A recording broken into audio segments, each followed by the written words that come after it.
Imagine lui, tu comprends? Il a l'air que ça. Mieux. Franchement, voilà, maintenant que je libre. Parce que déjà, stérilet, en fait, c'est un moyen de contrôler les hormones. Le seul truc avec le stérilet, c'est que et les boutons. Pour les ça, vraiment, moi de base, j'ai un acné hyper aussi belle que quand je prenais la pilule. Ouais, d'ailleurs, elle n'a pas voulu goûter. Oh, tous les deux, tous les trois, viens, Dadou. Oh mon bébé, après je te fais un câlin.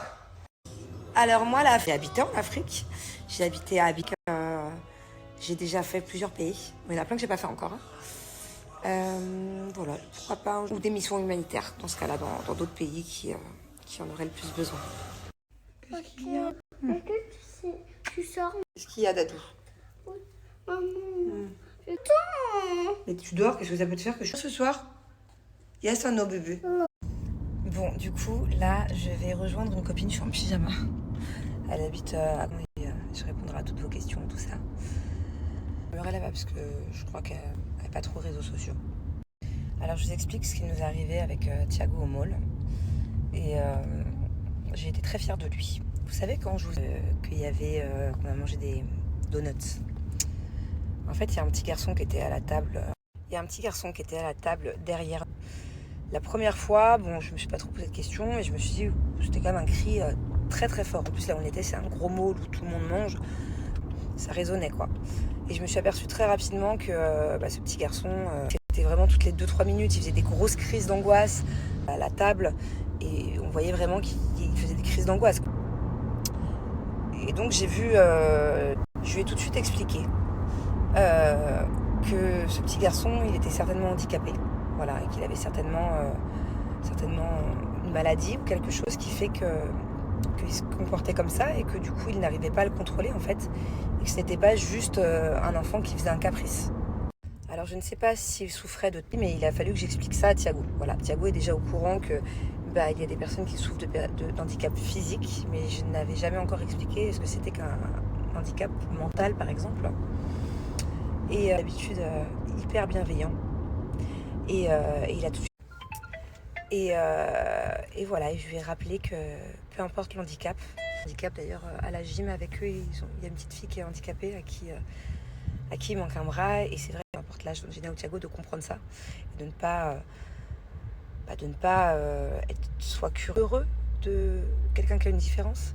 Et moi je suis vraiment fière de mon fils parce que c'est pas le cas. Pour le coup, je lui ai expliqué et je lui ai dit, tu vois, mon chéri, quand c'est comme ça, il faut pas trop regarder, il faut pas être insistant dans le regard, faut pas... Parce que tous les gens qui étaient autour, ils regardaient, genre choqués, genre intrigués. Genre.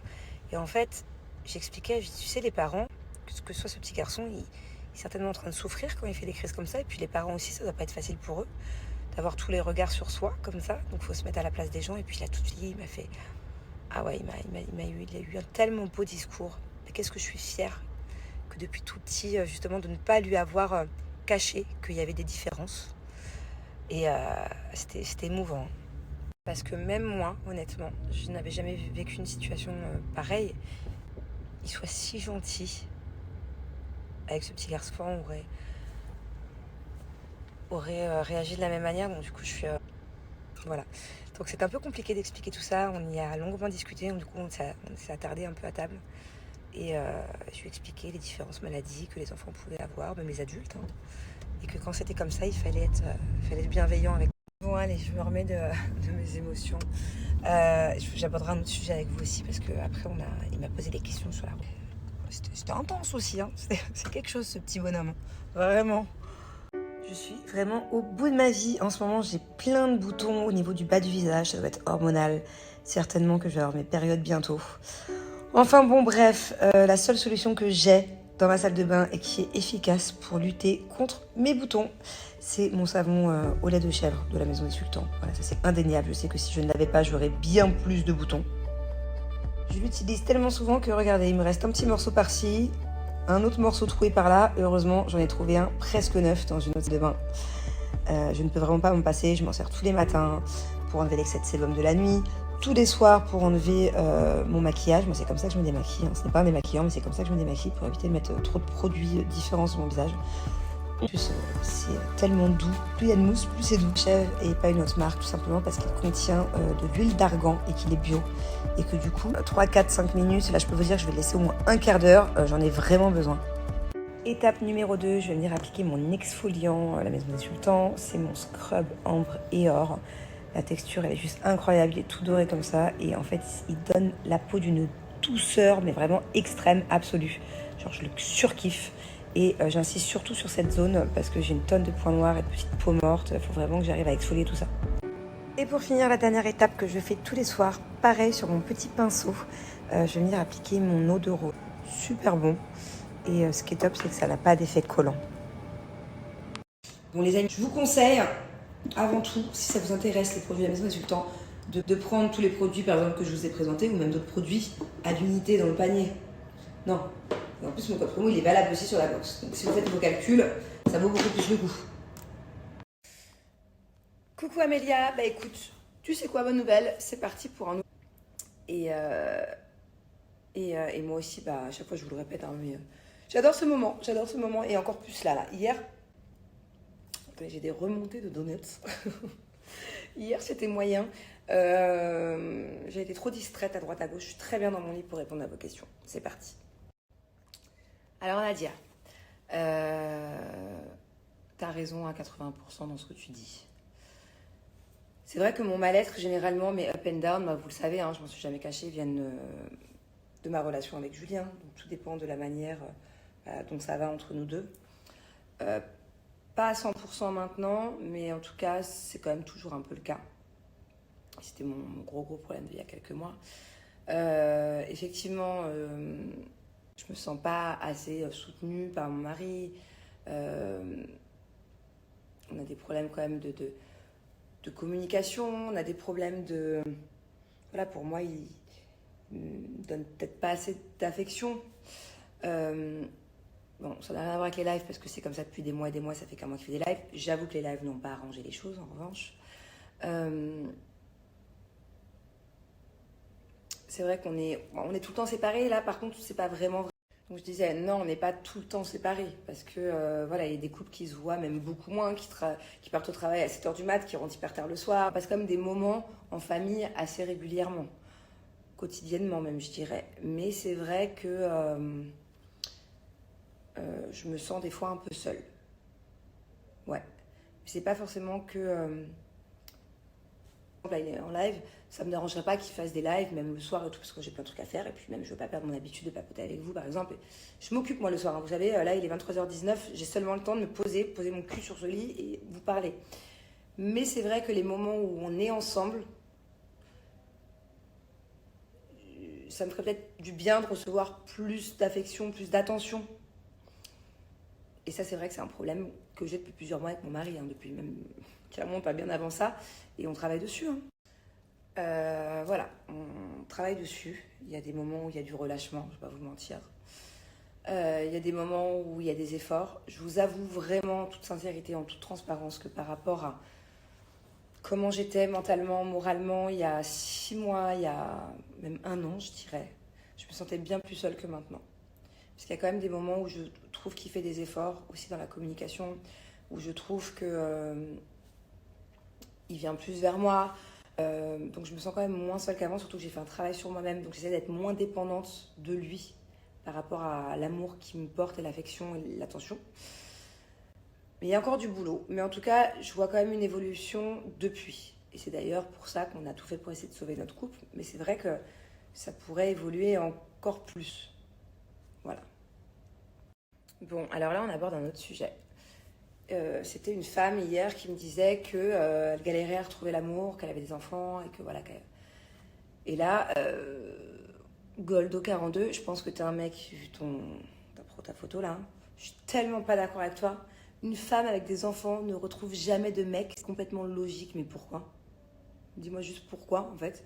Parce que j'ai plein de femmes autour de moi qui ont des enfants et qui ont retrouvé l'amour. Et c'est avec ce genre de commentaires que elles risquent de ne plus y croire. Pourquoi un mec, il a des gosses, il pourrait refaire sa vie comme ça, une femme non? Pas du tout. Pas du tout. Alors c'est peut-être plus dur, effectivement. Peut-être que la femme, elle est plus sélective, qu'elle respecte plus les enfants et la personne avec qui elle veut être plus tard. Ou peut-être qu'une femme, ça a besoin de plus de recul sur la situation. Je sais pas, mais je suis vraiment pas d'accord pour le coup. C'est pas complètement logique, non, qu'une femme ne retrouve pas l'amour. Et heureusement d'ailleurs. Heureusement. Parce que le nombre de femmes qui se retrouvent seules, sans forcément le vouloir, ou alors parce qu'elles étaient avec un gros connard, ou alors parce que pour X raisons, encore heureux qu'elles peuvent retrouver l'amour. C'est-à-dire quoi? Ça y est, elles ont eu des enfants, donc elles n'ont plus le droit d'être aimées. Pour ou contre les sites de rencontres, je suis pas contre, quoi. C'est pas quelque chose que je déconseillerais à quelqu'un qui est à la recherche de l'amour. En revanche, je dirais effectivement de faire attention, parce que tu sais jamais qui est la personne derrière l'écran. Vous savez, pour la petite anecdote, je sais pas si je peux la raconter. Ok, je vais le tourner autrement. J'ai quelqu'un de ma famille qui était sur un site de rencontre. À la base, je sais même pas si c'était un pur site de rencontre, mais en tout cas, c'était un forum ou un truc, bref. Et elle a commencé à parler avec un mec. Et cette relation, à travers l'écran, a duré des années. Genre, je crois, 2-3 ans. Et moi, je suis sûre que la personne à qui tu parles, c'est pas la personne à qui tu parles. À tout moment, je sais pas, c'est un gros pervers, je sais pas, c'est pas la personne que tu t'imagines. Genre, j'étais la première à lui dire, allez, c'est bon, stop, 2-3 ans, c'est chelou. Le mec, il veut pas te voir, chelou. Et en fait, non, il s'avérait que la personne était juste introvertie, était trop timide pour rencontrer. Je disais, la personne était donc trop timide pour n'osait pas, en fait, tout simplement rencontrer cette personne. Et au final, ils sont ensemble et ça fait autant que moi et Julien, au moins, ça fait genre 8 ans. Donc voilà, après je dis pas que c'est tout le temps la même histoire, mais bon, voilà. Et puis il me semble, parce que moi je n'ai jamais été sur un site de rencontre, et encore moins dans notre génération, il me semble qu'il y a beaucoup de personnes pas sérieuses, genre. Il y a beaucoup de mecs, ou même de meufs, ou je sais pas, qui sont un peu à la recherche de plans d'un soir, non? Est-ce qu'il y a des, dites-moi d'ailleurs, est-ce qu'il y a des sites de rencontre, genre il y a écrit genre site de rencontre sérieux, genre c'est que pour les personnes qui veulent l'amour? Ça existe? Ou tu peux quand même te la faire à l'envers par un mec qui aurait te fait croire qu'il veut l'amour, mais en fait, il veut pas. En fait, il faudrait qu'il y ait des sites de rencontres comme ça. Voilà, tu veux une nuit à une nuit. Tu veux la vie, tu veux la vie. Mais va pas dans un site de rencontre la vie si c'était une nuit. Bon, c'est une question à laquelle je vais répondre parce que on me la pose souvent. J'ai aucune idée, je me souviens plus de combien de prothèses j'ai mis. Mais je sais que c'est gros et à la base je m'attendais pas et je voulais pas à ce que ce soit aussi gros. Bon, maintenant c'est pas grave, je me suis habituée, je m'en fous, rien à foutre, certainement pas me faire opérer. Mais j'ai pas eu le choix. Il faut savoir que moi à la base, déjà de base, j'avais pas forcément une très belle poitrine, mais encore moins après l'accouchement des enfants. Mais vraiment, c'était un carnage. Enfin, en tout cas, psychologiquement pour moi ça allait pas. Voilà, je perds de confiance, laisse tomber. Un calé là, ça allait pas. Et en fait, tous les chirurgiens que j'ai vus, tous, ils m'ont dit, il faut faire l'encre, vous savez, la cicatrice encre. Parce qu'il fallait un peu remonter et pour avoir un joli aspect, il fallait faire la cicatrice encre. Et le seul docteur que j'ai trouvé après 100, la seule personne qui m'a dit, mais pas du tout, moi je peux te le faire sans encre, après des années de recherche, c'est de faire plus gros. Et après, je pourrais faire un truc qui fait en sorte qu'il n'y a pas besoin d'avoir une énorme cicatrice. Et au final, je suis sortie de l'opération. Et quand j'ai enlevé les bandages, parce que c'est une opération un peu... Voilà, c'était à la glu, en fait. C'est pas une cicatrice à l'aiguille avec un fil, c'était à la glu. Donc tu peux pas toucher pendant 1 mois, donc tu vois pas le résultat, donc tu sais pas ce qui se passe sous le bandage. Et quand j'ai enlevé, waouh. C'était pas... Mais c'est... Voilà. Non. Jamais j'aurais espéré... Ok, c'est un peu gros. Je connais plus les CC, mais je suis très contente. Très contente de ne pas avoir eu la grosse cicatrice. Surtout que moi, Coucou Dalia, écoute, j'ai mon cousin qui est dans la même situation que toi, un de mes cousins. C'est le même conseil que je vais donner à lui. Voilà. C'est essaye de commencer déjà en amont à postuler dans d'autres emplois, des choses qui pourraient te plaire. Ne quitte pas ton travail tout de suite si par la suite tu ne t'y retrouves pas financièrement et que ça te foutrait dans la merde. Mais commence un petit peu, même si tu rentres tard à 21h, essaie de te prendre une demi-heure par jour pour envoyer des CV à plein d'endroits que tu aurais en tête. Et le jour où tu as une réponse positive, tu fais le meeting. Et si tu es prise, tu démissionnes dans l'autre. Tu vois ce que je veux dire? Essaye de trouver en avance. Comme ça, tu ne te retrouves pas, merde, j'ai plus de boulot. Tu trouves en avance et en plus, ça va te motiver du coup. Ça va peut-être te redonner un petit peu de morale. Bonne chance en tout cas, bon courage. Alors non, je n'ai jamais été aux Philippines. Ça va être un de nos prochains voyages. Voilà, ça fait déjà 2 ans qu'on a ça en tête. En plus, c'est vraiment un chouette endroit. Il y a des trucs très sympas. Et j'aimerais du coup, à cette occasion-là, que les enfants de mes nannies nous rejoignent. Par exemple, je sais pas, si je loue une villa ou si on va dans un camp de vacances, bah, que les enfants nous rejoignent afin de passer une semaine, par exemple, en vacances avec les enfants des nannies, mes enfants, parce que pour moi, c'est un peu des cousins, cousines. Enfin, vraiment, je vous jure, je suis pas dans l'abus. Elles sont avec moi, elles vivent avec moi. On se connaît par cœur. Encore hier, avant-hier, elle m'aidait à rouler des nems à 22. On est parti dans des délires. Et moi, je veux que ces enfants... Ma fille, elle a tout le temps ses enfants en FaceTime. Donc, il y a quand même une proximité. Et ouais, bien sûr. Ça serait très compliqué de les faire venir ici ou dans un autre pays, mais aux Philippines, bien sûr, si on y va, je veux que les enfants soient là, c'est sûr. Beaucoup de personnes me posent cette question, donc je vais finir par y répondre. C'est vrai que on pourrait se faire un truc quand même, ça fait longtemps qu'on l'a pas vu. Je lui avais quand même proposé cet été, je sais plus pourquoi on s'était contacté cet été avec Benji. Mais voilà, vraiment, ce serait vraiment chouette de les croiser. Je n'ai jamais rencontré son fils d'ailleurs. Et voilà, il n'y a absolument rien contre eux. C'est juste, voilà, on a chacun nos occupations. Puis de base, on n'est pas super proches non plus, mais ça fait toujours plaisir de se voir. Bah écoute, je viens de te dire, t'as 2 choix. Mon fils il fait ci, mon fils il fait ça. Tu laisses parler, tu la félicites même. Limite, ouais, soit dans l'abus de la félicitation. Waouh, c'est trop bien, mais carrément, allez, de la bienveillance à gogo, à gogo. C'est bon, ça me saoule. En fait, au bout d'un moment, il n'y a pas de concurrence entre les enfants. C'est nul. À la limite, plus tard, dire mon fils d'être fier de ci, de ça, et il y a 35 ans, chaque enfant évolue de la manière dont il veut, et même plus tard d'ailleurs, j'ai envie de te dire. Donc en fait, soit tu l'ouvres et tu prends le risque de la perdre, mais c'est quelqu'un que tu aimes vraiment beaucoup et que c'est, on va dire, son ça. Ok, félicitations, félicitations, waouh, je suis trop. Sois contente pour elle. Sois contente, bah, peut-être qu'elle est juste très fière de son fils. Je sais pas si. En fait, ça dépend. Si cette personne, elle est vraiment chère à ton cœur et qu'elle a vraiment que ce défaut-là, et peut-être que vu que c'est une jeune maman, bah voilà, tolère, c'est pas grave. Par contre, si elle a d'autres défauts et que au final, tu t'en fous qu'elle fasse toujours partie de tes amis, que tu peux prendre le risque qu'elle te parle plus, bah dis-lui franco les choses.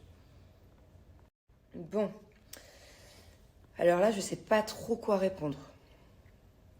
Parce que le souci, c'est que t'as un peu peur de lui. Je connais pas les raisons pour lesquelles t'as peur de lui. Est-ce que t'as peur de son caractère ou est-ce que c'est plus profond que ça? Mais d'un autre côté, il est temps que t'arrêtes de te laisser faire. Mais d'un autre côté, t'as pas trop de caractère, ce qui n'est absolument pas un défaut. Mais c'est compliqué. Je vais te proposer à toutes les personnes qui regardent cette question de m'aider à y répondre. Ce qu'on va faire, c'est que donnez-moi des conseils pour elle. Voilà. Et demain, je reprends la question et je reprends vos commentaires les plus sensés et les meilleurs conseils pour te les retransmettre. Parce que là, je sais pas.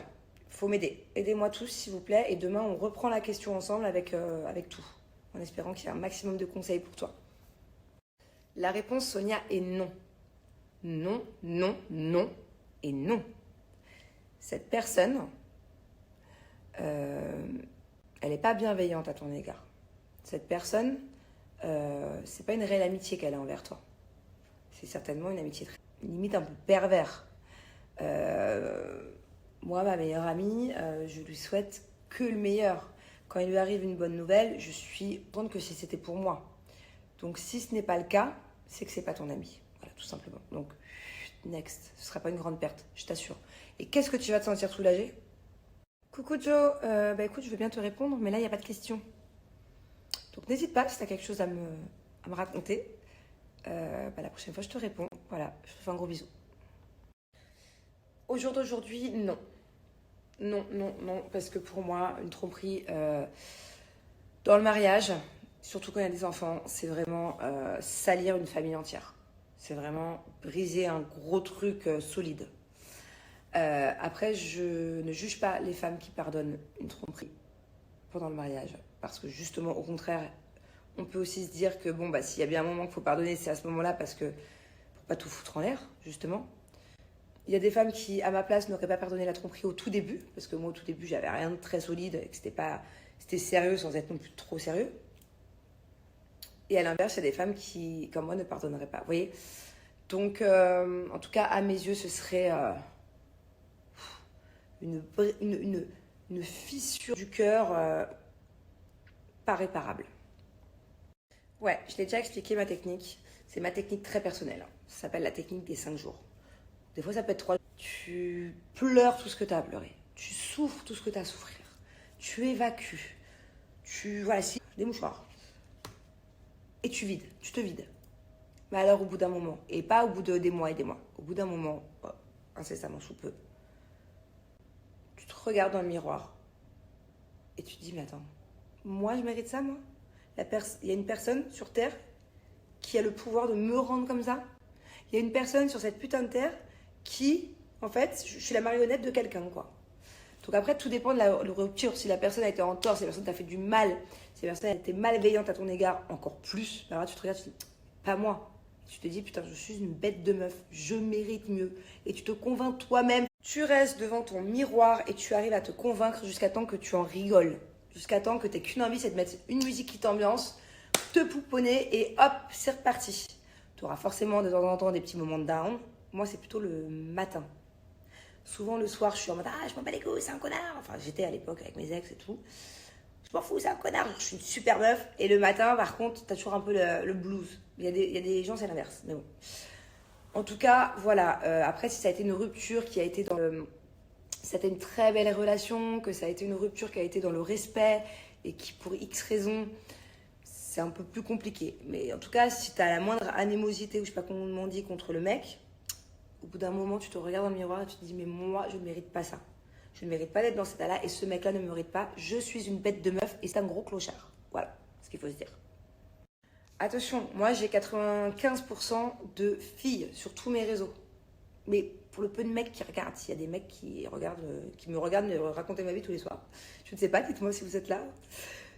Mais ça peut très bien être l'inverse, hein. Attention, c'est pas ce que je dis, ça se trouve, le mec, il y a une meuf qui l'a pris pour un con, bah, tu te regardes dans le miroir, au bout de 5 minutes, tu pleures, et tu te dis, mais quelle grosse connasse, elle me mérite pas. Voilà, ça va dans les deux sens. Ouf, c'est pas facile. C'est pas facile du tout, mais je peux pas passer à côté de ce message parce qu'il n'est pas facile à donner une réponse. Je t'avoue qu'une psychologue, comme tu le dis, ou une psychiatre serait plus apte à donner des conseils que moi. Mais en tout cas, moi, si tu étais mon ami, je te conseillerais, c'est ce que je conseille très souvent, d'essayer de t'entourer de personnes bienveillantes autour de toi. Si tu as la flemme de les voir parce que tu n'as qu'une envie, c'est rester chez toi, tu fais un effort et tu te forces. Essaie de creuser au fond de toi, qu'est-ce qui t'apaise, qu'est-ce que tu aimes faire. Ça peut être des trucs simples, mais ce serait mieux que ce soit en dehors de la maison. Voilà. Fais un effort. Il faut que tu te forces tous les jours. Tu te mets un objectif pour une semaine, pour la semaine prochaine. Tu te dis voilà. Voilà. Moi, mon conseil, ça serait de te forcer.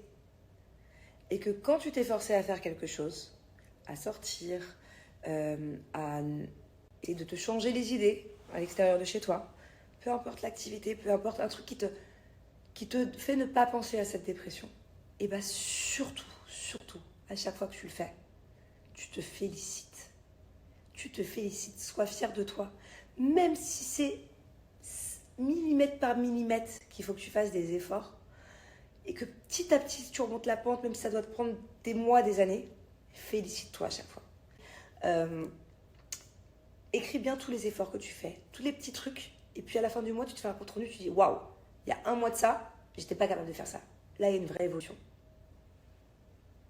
Pour finir, un conseil que m'a donné ma psy, mais que je n'ai pas encore appliqué, pas bien, c'est tout ce que tu as sur le cœur, toutes ces choses noires, justement. Il faut que ça sorte. Il faut que ça sorte. Donc, écris-les. Ok? Mais ne les garde pas. Ça, c'est une grosse erreur d'écrire des choses et de les garder. Tu écris, tu te libères sur ton passé, sur ton enfance, sur ce qui te fait mal, sur ce qui te fait souffrir. Et une fois que c'est écrit, fais quelque chose de symbolique. Brûle le papier, je sais pas, enterre-le, jette-le à la mer, je sais pas si t'habites à côté de la mer. Voilà, faut que tu t'en débarrasses. Et apparemment, je l'ai pas encore fait, mais ce serait un vrai soulagement de se débarrasser d'écrire la négativité et de s'en débarrasser. Waouh, quelle question. Bravo Alissa, là tu me scotches. Waouh.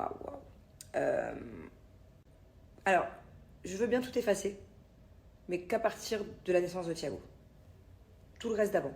Et pourtant, c'est mon passé. À la base, je veux le garder et il reste intact. Et j'ai au moins, je sais pas combien de vies dans ma propre vie, j'ai au moins 7 vies. Donc mon passé est très précieux. Si je dois choisir entre ça ou ne jamais recréer de souvenirs alors que mes enfants ils sont encore tout jeunes, je supprime. Pas mal la question, hein, vraiment.